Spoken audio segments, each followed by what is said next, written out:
Assalamualaikum warahmatullahi wabarakatuh. Apa kabar sobat sekalian, jumpa lagi di channel Rahmat Romnoni. Kali ini kita akan membahas berita hangat dan masih hangat diperbincangkan, yaitu dari Mahfud MD yang menegaskan tidak ada perpanjangan masa jabatan presiden. Pemilu 2024 dilakukan sesuai kalender ya. Ini sesuai yang dilansir oleh suara.com ya. Dan sekali lagi ya, ketika isu yang panas yaitu penundaan pemilu dan perpanjangan masa jabatan itu kembali diperbincangkan, terkesan ya masih ada keinginan ya untuk melanjutkan isu yang panas ini. Nah, apakah ini menjadi pemerah bibir ya atau penegas yang sifat belakang layar itu bisa berubah ya, kita tidak tahu. Langsung saja kita baca dan kita ulas sesuai yang dilansir oleh suara.com. Suara.com, Menteri Koordinator Bidang Politik, Hukum, dan Keamanan Menko Polhukam Mahfud MD kembali menegaskan tidak ada perpanjangan masa jabatan presiden. Ia menekankan kalau pemilihan umum atau pemilu 2024 akan tetap diselenggarakan sesuai waktu yang ditetapkan. Hal tersebut disampaikan Mahfud dalam acara cangkruan Menko Polhukam bertajuk Tertib di Tahun Politik Menuju Indonesia Maju. Pemilu akan dilakukan sesuai dengan kalender konstitusi. 5 tahun sekali, tidak ada perpanjangan, tidak ada penundaan, kata Mahfud melalui YouTube Menko Polhukam RI Selasa. Mahfud mengungkapkan kalau pemerintah menyiapkan pemilu 2024 dengan sungguh-sungguh. Adapun berbagai persiapan sudah dilakukan pemerintah guna memastikan pemilu 2024 bisa terlaksana sesuai jadwal. Pemilu 2024 sendiri akan berlangsung pada 14 Februari 2024. Saya salah seorang yang bertanggung jawab agar pemilu itu terlaksana dengan baik, ucapnya. Dalam kesempatan yang sama, Mahfud mengungkap kalau kecurangan pemilu juga terjadi di era reformasi. Bedanya dengan era Orde Baru, kecurangan pada era reformasi itu terfokus pada pelakunya. Kalau era Orde Baru itu kecurangan dilakukan pemerintah, sekarang curangnya di antara peserta pemilu. Partai A mencurangi Partai B, di tempat lain Partai B mencurangi Partai C, tuturnya. Oleh sebab itu, mantan Ketua Mahkamah Konstitusi MK tersebut menilai perlu adanya sikap supaya menjadikan pemilu kali ini berjalan lebih baik dan meminimalisir adanya beragam gangguan. Nah, yang sekarang ini rebutan tidak karu-karuan, tidak tertib. Itu yang harus kita tertibkan ke depan karena reformasi ini sudah bagus hasilnya. Bagusnya bagaimana? Sekarang kita bisa memilih orang sendiri, mencalonkan orang menjadi presiden. Sekarang boleh, tuturnya. Ya, sobat sekalian, itu ya terkait dengan Mahfud MD yang tegaskan tidak ada perpanjangan masa jabatan, termasuk juga isu panas penundaan pemilu ya yang men-trigger adanya penambahan masa jabatan. Jadi memang sedari awal sejak reformasi ya pemilu berjalan baik-baik saja. Memang untuk masalah kecurangan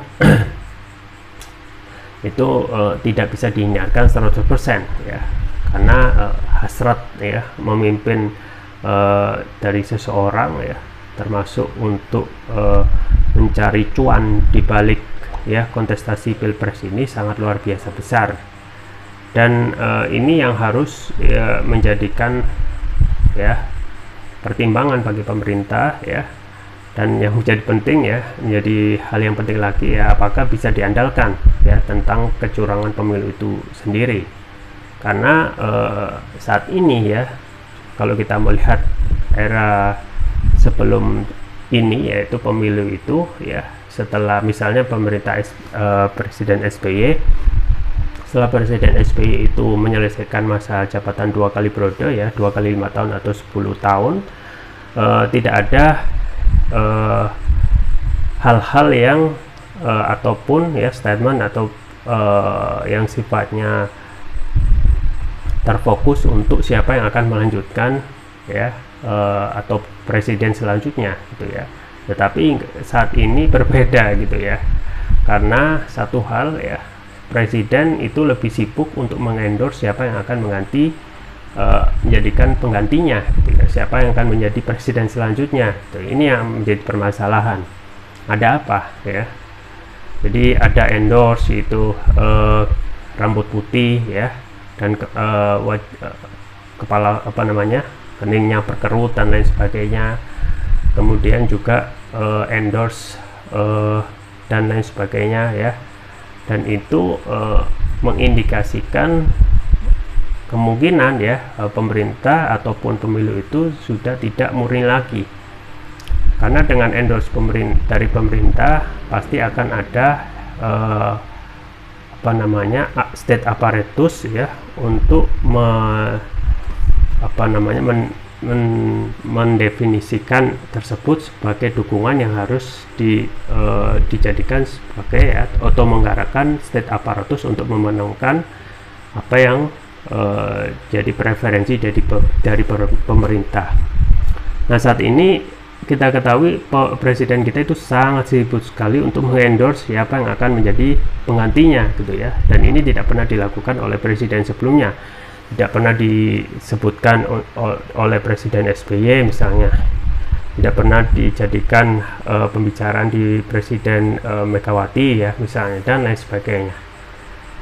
Dan ini tentang isu yang panas juga, yaitu isu penundaan pemilu, juga menjadi isu hal yang baru gitu ya, karena sebelumnya juga tidak ada gitu ya. Ketika SBY itu selesai ya sudah ya, dan SBY juga pernah ya mengatakan ya pemimpin itu akan lahir dengan sendirinya dan pemerintah tidak perlu untuk ikut-ikut sampai dalam ya, sampai melakukan endorse yang itu justru akan menggerakkan state apparatus untuk memenangkan referensi dari pemerintah.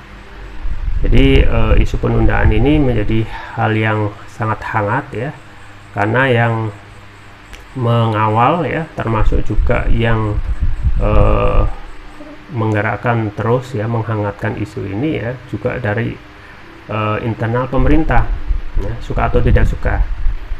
Kita ingat sebelumnya ya, ada big data dari LBP yang menyebutkan ada ratusan ribu ya orang yang menginginkan pemilu ini ditunda dengan adanya kepercayaan terhadap kinerja pemerintahan saat ini.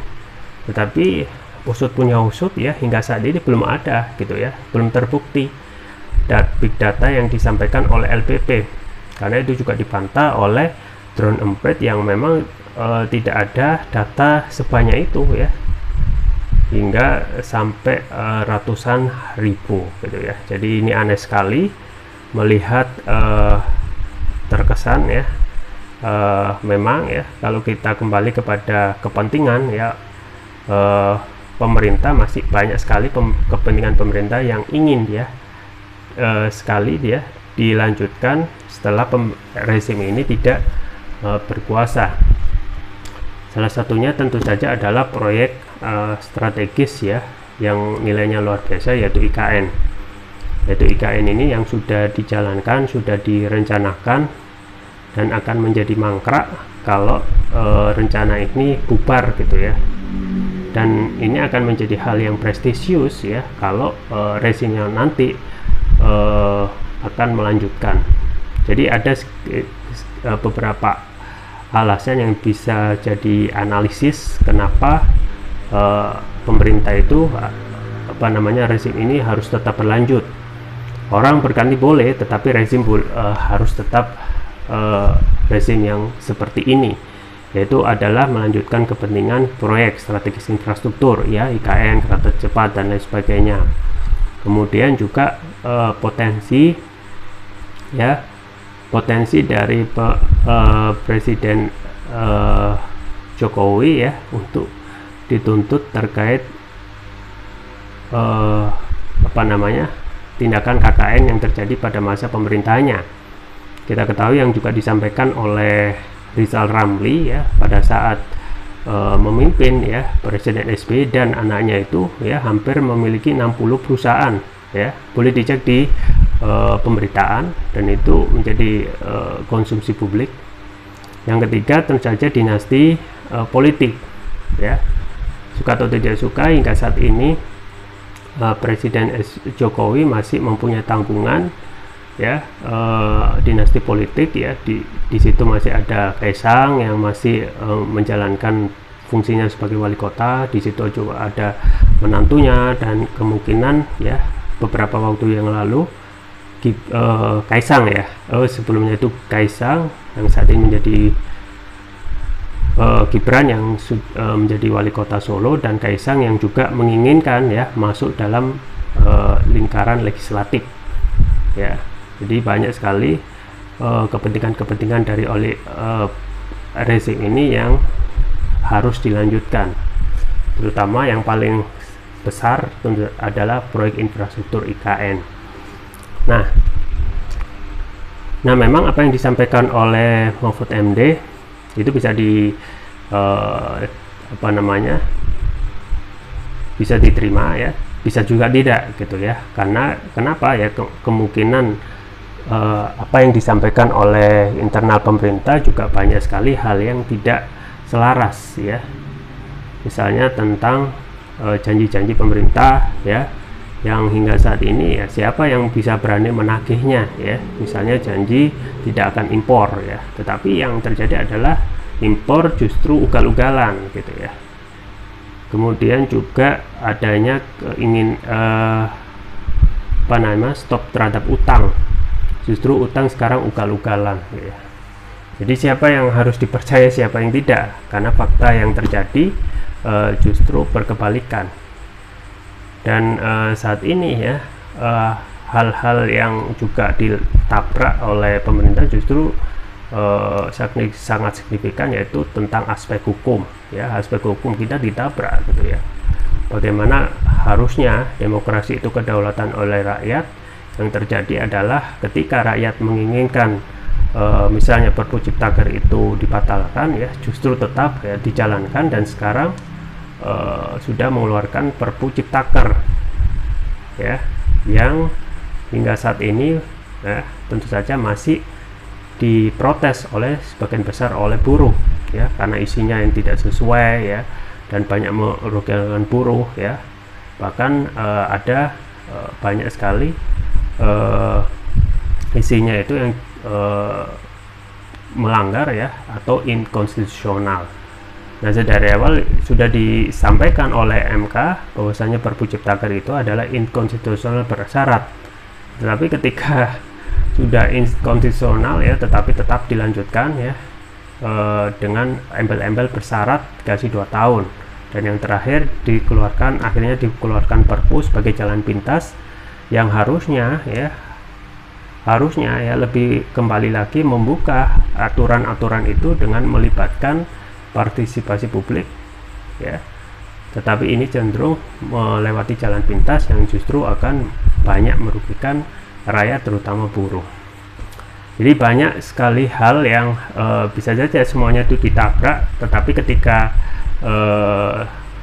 sekarang zaman informasi yang begitu deras ya, ketika ada informasi ataupun isu penundaan pemilu ini akan muncul ya, coba akan dihangatkan lagi ya, tentu saja pasti penolakan terhadap isu penundaan pemilu dan ya perpanjangan masa jabatan pasti akan ada penolakan.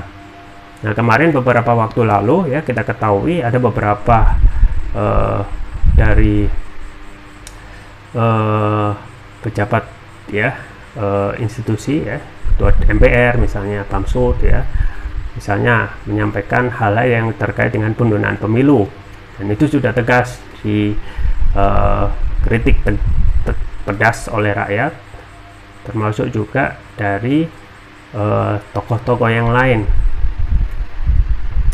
Jadi satu hal ya, ketika aturan itu sudah ada, yang justru menjadi pelanggar utamanya yang harusnya menjadi suri toladan, yaitu pemerintah, justru melakukan pelanggaran yang kita ketahui ya, pemerintahan itu sudah ditetapkan ya, pasal 7 Undang-Undang 1945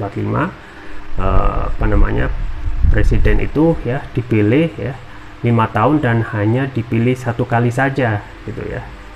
Tetapi ada keinginan untuk melanjutkan ini, jelas melangkahi ya konstitusi. Jadi kita tunggu saja ke depan ya, apakah apa yang disampaikan oleh Mahfud ini benar-benar real ya, dan memang jawabannya satu, hanya waktu yang bisa menjawab.